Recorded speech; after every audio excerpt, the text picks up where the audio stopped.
రవి గారు, మాజీ ముఖ్యమంత్రి జగన్మోహన్ రెడ్డి గారు కొత్తగా ఒక యాప్‌ని లాంచ్ చేశారు. అంటే దీన్ని అందరూ తమిళనాడు ముఖ్యమంత్రి విజయ్ ఏదైతే పద్ధతి యూజ్ చేశారో బిఫోర్ ఎలక్షన్, ఈయన గూడా దాదాపు అలాగే యూజ్ చేస్తున్నారు. ఇది ఆయన స్ట్రాటజీకి దగ్గరగా ఉంది అని కొంతమంది మాట్లాడుతున్నారు. ఏమంటారు సార్? అంటే దళపతి విజయ్ ఇప్పుడైతే ముఖ్యమంత్రి విజయ్ ఆయన తరఫున కపిల్ సాహు అనే అతను మా వ్యూహకర్తగా పనిచేశారు. విజయం సాధించారు కదా! కాబట్టి ముందు నుంచి కూడా ఒక క్రమ పద్ధతిలో ప్రమోట్ చేస్తూ వచ్చారు. విజయ్ నటుడుగా ఉండగానే, హీరోగా ఉండగానే 2009లోనే అభిమాన సంఘాలను ప్రారంభించి వాటి ద్వారా యాప్ అనేది ప్రధానంగా ఉపయోగించారు. నిన్న జగన్మోహన్ రెడ్డి కూడా జగన్ 2.0 యాప్ ఒకటి విడుదల చేశారు.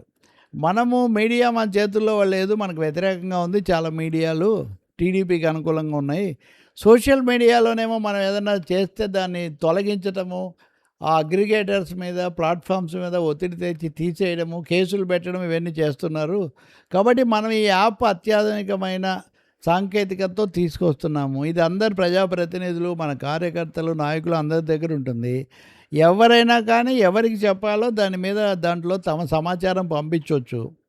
తద్వారా నేరుగా నేను తెలుసుకోవడానికి, పార్టీ మొత్తాన్ని తెలియడానికి అవకాశం వస్తుంది. ఎవరు దీన్ని తొలగించలేరు. అంటే యాప్ అనేది ప్రైవేట్ కదా! ఈ యాప్ మనది. కాబట్టి దీన్ని తీసుకొస్తున్నాను. ఒక యాప్ అస్త్రం అంటే ఒక విధంగా అటువైపు నుంచి ఒక రెడ్ బుక్ అస్త్రమో లేకపోతే ఇంకొకటో ఉంటే టాస్క్ ఫోర్స్ పెడతామని ప్రభుత్వం ప్రకటించింది. సోషల్ మీడియాను మీరు ఇష్టానుసారం వాడతారా? సోషల్ మీడియా నియంత్రణకు టాస్క్ ఫోర్స్ అని. సో వాళ్ళది టాస్క్ ఫోర్స్ అయితే నాది యాప్ ఫోర్స్ అన్నట్టుగా జగన్మోహన్ రెడ్డి దీన్ని తీసుకొని వచ్చారు. దీని మీద చాలా ఇది దళపతి విజయ్ నమూనా అన్నటువంటిది కూడా ఒకటి నడుస్తుంది. ఇంకా అన్నిటికంటే ముఖ్యమైనది, గతంలో నేను కార్యకర్తలను నిర్లక్ష్యం చేశాను. 2.0లో కార్యకర్తలకు చాలా అందుబాటులో ఉంటామని చెప్పారు. దానికి తగినట్టే జనంలోకి వెళ్ళటం, కలవటం, వినటం ఇట్లాంటివి మనం ఎక్కువ చూస్తున్నాం. ఈ 2.0 ద్వారా 2.0 నేరుగా మీరు నాకే పంపించవచ్చు అని అనేక విధాలుగా చూస్తే వైసీపీ అధినేత ప్రజల్లోకి వెళ్ళడానికి ఇటు కేసులు, కేసులు పెట్టడము, తమ వాళ్ళు కేసులో ఉంటే సహాయపడటం, రెండవది సమస్యలు ఉన్న చోటికి వెళ్ళటం, మూడవది రోజువారీగా ట్వీట్లు ఇవన్నీ చేస్తూ నేను చాలా యాక్టివ్గా ఉన్నానని చెప్పడం. ఇప్పుడు ఐదవది మనం చూస్తున్నట్టుగా కార్యకర్తలకు యాప్ తేవటం. సో అన్ని విధాల ఇవన్నీ దేనికంటే స్థానిక ఎన్నికలు తొందరలో సెప్టెంబర్లో జరుగుతాయి అనుకుంటున్నారు. స్థానిక ఎన్నికల నాటికి ఫుల్ ఫామ్లో ఉండాలి. ఏ ఒక్క స్థానంలో కూడా వైసీపీ పోటీ చేయకుండా ఏకగ్రీవంగా అవకాశం ఇచ్చిందన్న విమర్శ అనే మాటే ఉండకూడదని ఆయన చెప్తున్నారు. కాబట్టి అన్ని విధాల పార్టీ వ్యూహాలకు వీటికి పదును పెట్టుకుంటూ ఆయన దూకుడు పెంచుతున్నారు. ఈ మధ్య ఆయన విశాఖపట్నంలో మత్స్యకారుల ప్రమాదం జరిగినప్పుడు అక్కడికి వెళ్ళారు. మళ్ళీ ఇక్కడ భీమవరంలో ఆక్వా రైతులు వాళ్ళ ఆక్వా ఫీడ్ వాళ్ళ సమస్యలు తెలుసుకొని అక్కడికి వెళ్ళి, మేము ఆక్వా రైతుల కోసం ఎంతో చేస్తే ఒక సిండికేట్గా ఏర్పడి కావాలని ధరలు పెంచి, విద్యుత్ రేట్లు పెంచి ఇదంతా కొల్లగొడుతున్నారు. నేను ఆ సిండికేట్ను కూకటి వేళతో పగిలిస్తాను అది ఇది అని ప్రకటించారు. సరే, ముద్రగడ పద్మనాభం గారు చనిపోతే ఆ ఆక్వా దాని దగ్గర నుంచి అక్కడికి కూడా వెళ్ళారు. అంతకుముందు కూడా పులివెందుల వెళ్ళి వాళ్ళ నాన్నగారు జయంతి అది జరిపి ప్రజల ఇది విన్నారు.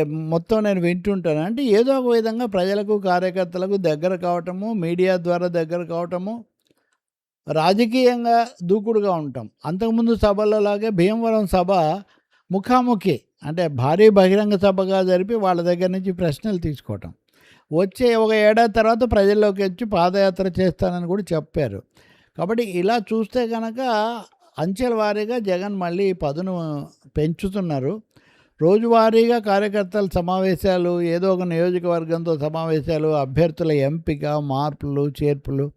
ఇప్పుడు పార్లమెంట్ సమావేశం జరుగుతుంది కాబట్టి పార్లమెంట్ సభ్యులను కూడా నిన్న వాళ్ళతో సమావేశమయ్యారు. అక్కడ కూడా మీరు గట్టిగా మాట్లాడండి, ఇప్పుడు డిఎస్సి లేదా చంద్రబాబు నాయుడు ప్రభుత్వం ప్రైవేటు వాళ్ళకు భూములు ఎక్కువగా ఇస్తుంది, ఇలాంటి అంశాలన్నీ కూడా అక్కడ లేవనెత్తండి అన్నది కూడా ఆయన చెప్తున్నారు.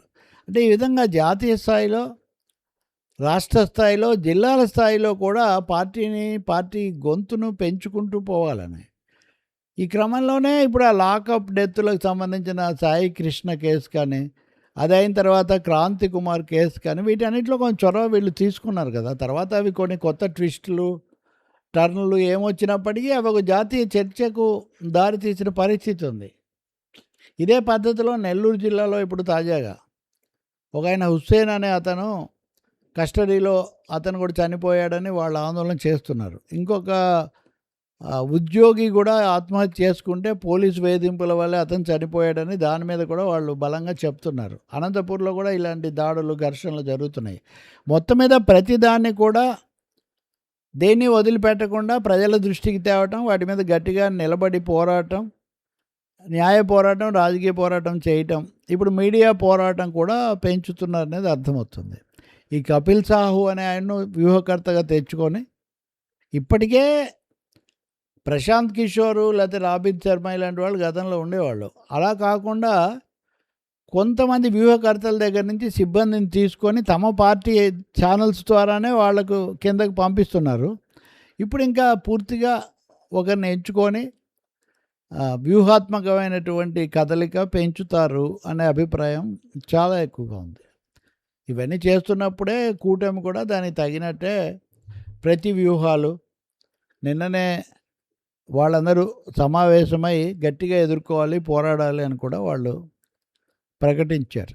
సో హోరాహోరీ పోరాటానికి ఏపీ రంగస్థలం కాబోతుంది. Right sir.